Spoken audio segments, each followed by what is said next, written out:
David Moore, Dallas Morning News. Just talk about the challenges that Minnesota's offense present to you going into this game. Minnesota offense playing very well. I like their balance. If you see their ability to obviously start with the run and the movements that come off of that.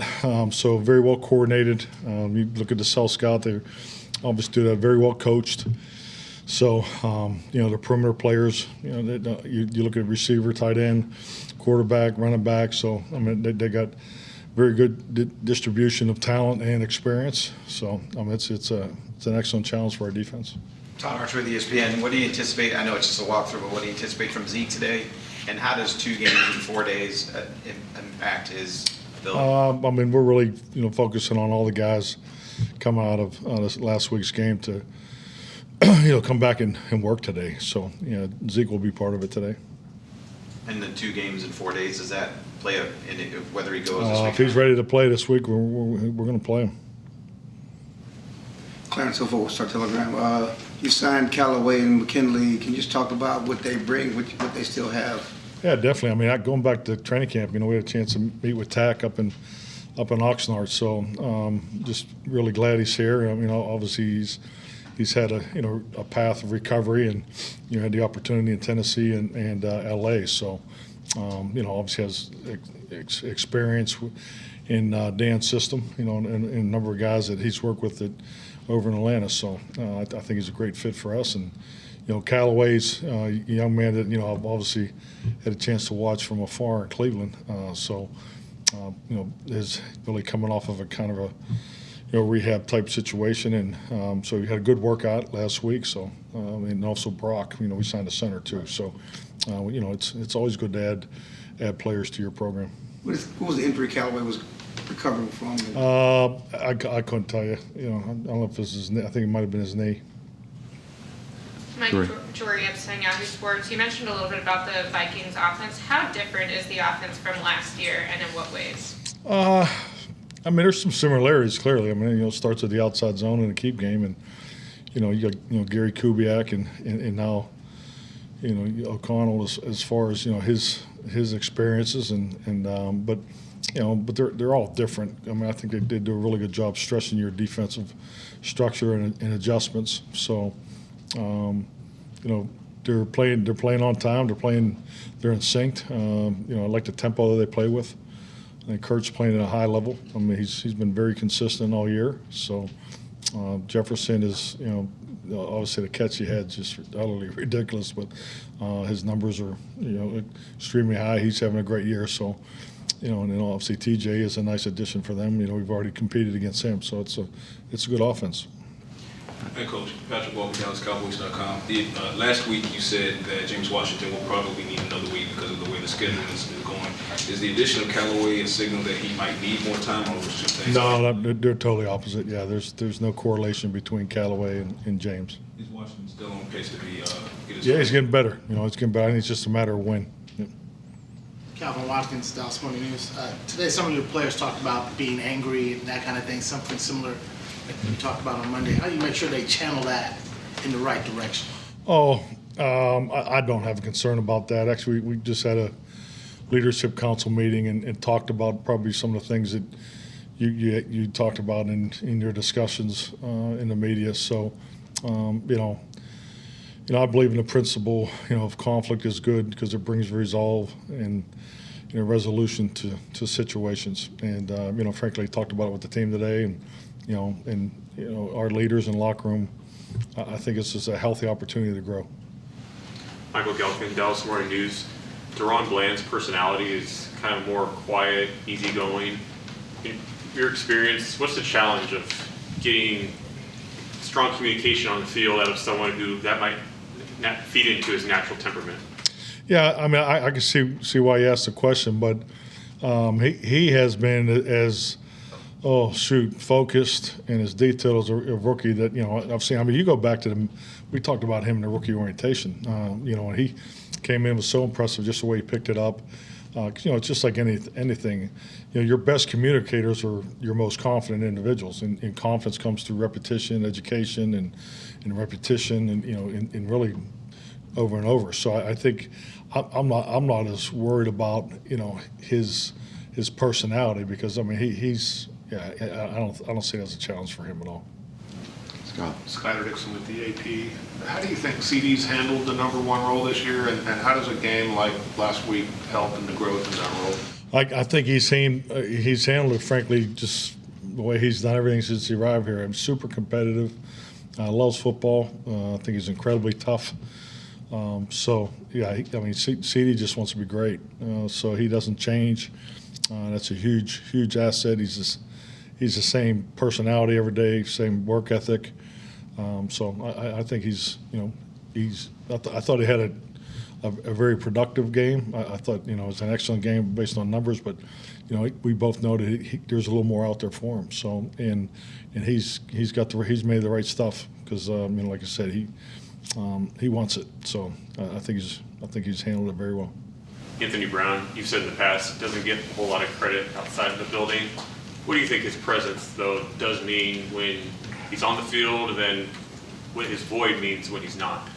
Well, I think Anthony, I mean, if you just look at his body of work, last year and this year, when, when you play a position that you usually don't get talked about as, only when the other side makes big plays. So, I think clearly, you look at Anthony in that game, his injury, was definitely something that we take a hard look at, as coaches, and because we didn't handle it as well. That's for sure. What do you mean by that?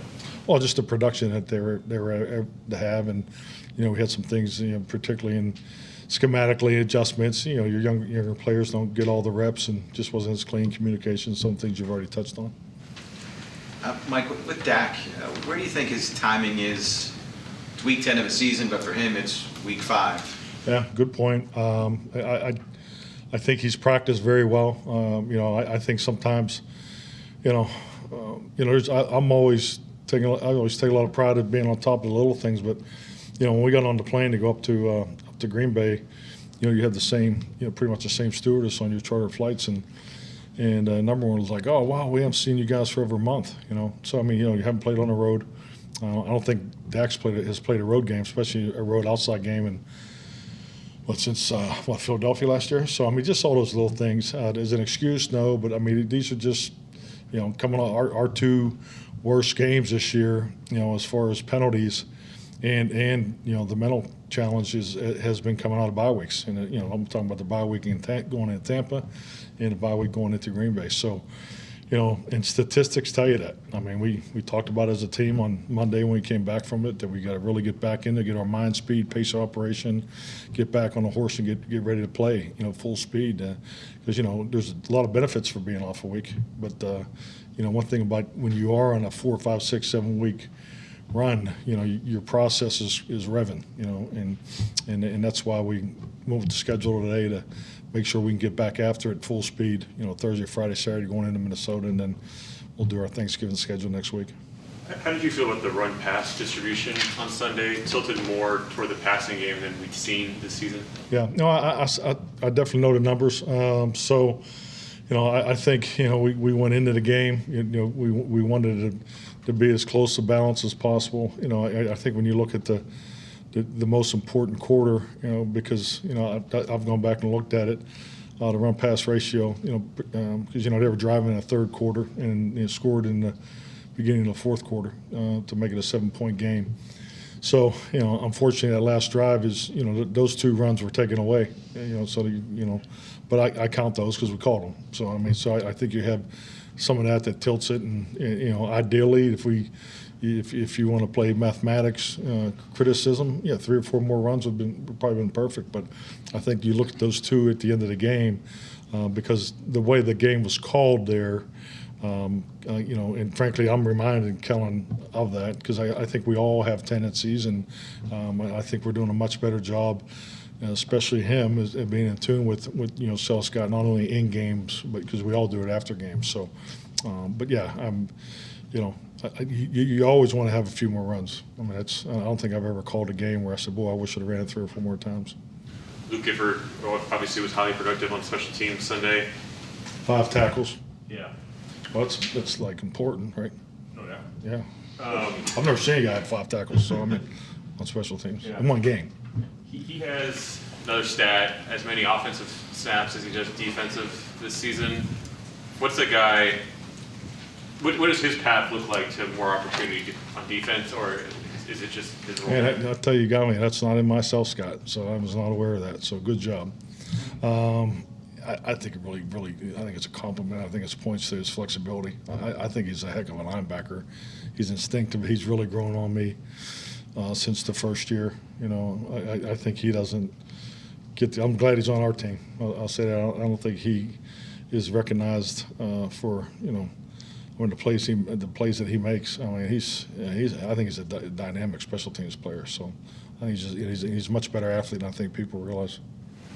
Mike Haley said in DallasCowboys.com, Michael Gallup had a non-contact injury in that game on Sunday. Just how is he doing, and I guess how are you trying to work him more into the offense so he can be more effective? Michael's doing well. Michael will take all the reps today, so he's back.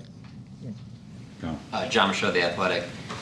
Is there any correlation that you see between the way the defense is played with Dak at quarterback and with Cooper Rush? It just seems like 3 out of those 4 games that Dak started, the defense hasn't been as productive. Is there anything mentally that you could possibly see where they play a little bit differently because of the different style that their quarterback's playing? Well, that's a good point. I don't see it that way. I think, you know, so much of what we do is, you know, situational and you know, focused on who you're playing. You know, so I don't think it matters. You know, I think during the week, or, you know, when you're talking about it, you may feel like you have to, you know, have a bigger responsibility. But yeah, I don't see a correlation there. How much will Barr do this week if he can do anything? I mean, he's going to work today, so I'll have a better idea, you know, how he's going to move. But my understanding is he's in pretty good shape as far as having a chance to play on Sunday. Just talking to players on, you know, just come back to the run defense for a minute. They keep talking about being out of their gaps. Is that a scheme thing or individual thing, you know, on the run defense, being out of their gaps? Well, we don't scheme them out of their gaps. Okay, I'm just, well, you do stunts. I'm just saying, you just Oh, so you're saying stunts, the movement. Yeah, the movement, some of the movements. I think, I mean, hey, when the team runs for over 200 yards, you know, we damn well need to answer questions about it. So, hey, we recognize that. So, you know, as far as, you know, being out of the gaps, and you know, obviously it's just like anything that, you know, we had a missed assignment, and it, you know, and Jones, you know, hit the hole, you know, bounced it, and it was a huge play in the game. So, and I think, like anything, and rightfully so, you know, when you get in these type of games, you know, there's always going to be a play. It's going to come down to a play here, a play there that you know, affects the outcome. So. You know, a lot's been talked about, and I like the fact that they've talked about it, you know, immediately amongst themselves, and we'll be better for it. But yeah, I mean, it wasn't like it happened every play. You know, if anything, where we need to be better is, you know, we had more issues in the C gap and setting the edge. You know, so and that's what we got to focus on, and because we're gonna. You know, Green Bay was primarily, you know, outside zone, and, you know, as far as stretching, as far as the way they were attacking us, and, you know, that's a starting point for Minnesota. So that's the reality of how we're looking at it, because, you know, we know they're going to try to challenge us in a similar way. Sure. How is Anthony Brown doing, and do you expect him to Yeah, Anthony's doing good. You know, saw him in here yesterday, making progress. So, I mean, he's still in the protocol. So, based on the way we're practicing today, he'll participate. I remember from the draft, and you all did not expect CD to be there, and he was in 2020. Jefferson goes a few picks later. How much did you all talk about him? How impressed were you with him back then? You know, CD was my favorite of the group, and he was right there. I mean, I love the way the guy played, because see, I like guys that can play inside and outside, you know, and they do something else too. Like CD, you can put him in the backfield. And Jefferson, Destro in high school, I mean, I just know the kid's background, multi-sport athlete. You know, I'm not surprised at all he's having the success that he's having. So we were very, very impressed with him, and we thought we had him higher than most people on the board. So when he went, you know, after that was no surprise. So. I mean, he's one of those guys you sit there and hope, because, after you draft the CD, you're hoping he falls a little bit so you can try to have a chance to go up and get him too. But that obviously didn't last long. All righty. Hell of a player. Thanks. Thank you.